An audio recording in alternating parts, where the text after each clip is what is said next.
Hi guys, welcome back to the Drive Life channel, and today we're going to be discussing an issue that I have with my Volvo S80 D5. So when I bought the car, obviously I bought it at auction quite cheap, so there was definitely going to be a few things wrong with it.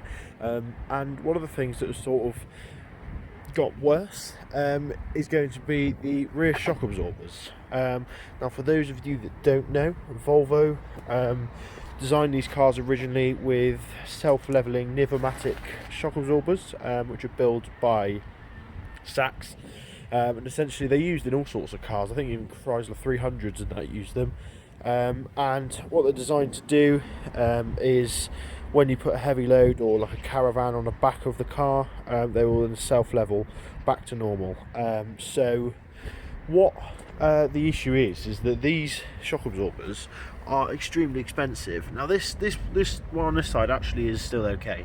It's the one on the other side, but obviously I can't get to that at the moment, just because I might be able to actually. I'll come round and show you. So it's not obvious here that there is anything wrong, but it's just when you go over bumps, you can feel the wheel hopping.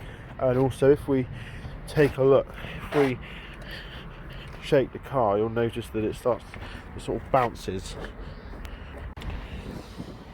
So yeah, so basically I've looked at a few things. There's a few options I've got, and I can basically replace them with standard factory ones. However, they're £500 if you're going to get them from Volvo, so that's not really an option. I then looked at converting them to standard shock absorbers, which is quite a common thing on sort of the P2 chassis Volvos.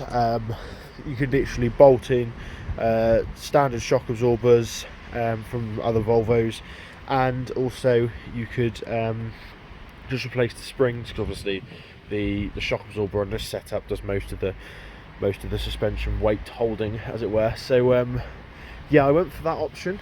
We bought the shocks, tried to fit them, and found out at the last hurdle that they didn't fit. So essentially the issue is that these shock absorbers standard on the car have an M16 bolt on the bottom. Standard shock absorbers have an M14 bolt, which is just smaller.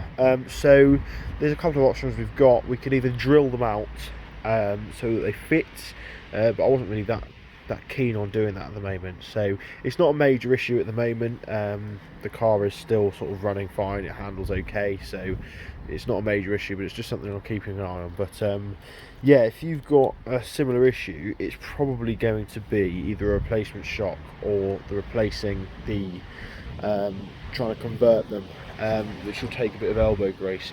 I'm still looking at the moment for any sort of shock absorbers that come with an M16 on the bottom. The only thing that comes with that at the moment are trucks shock absorbers, so I'm going to keep looking around.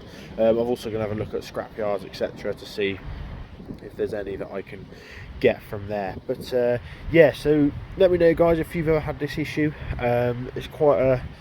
I think it's quite a rare issue, because obviously these cars are still quite new in terms of used cars, so the sort of aftermarket hasn't caught up yet, which is why we're having these issues that we are. Normally you get people sort of making remakes or making shock absorbers that will fit these cars, but because it's less than 10 years old, or it is 10 years old, there's not that much out there yet. So yeah, that's sort of your options if you're experiencing this issue. I'll keep you updated with everything that I'm doing on it.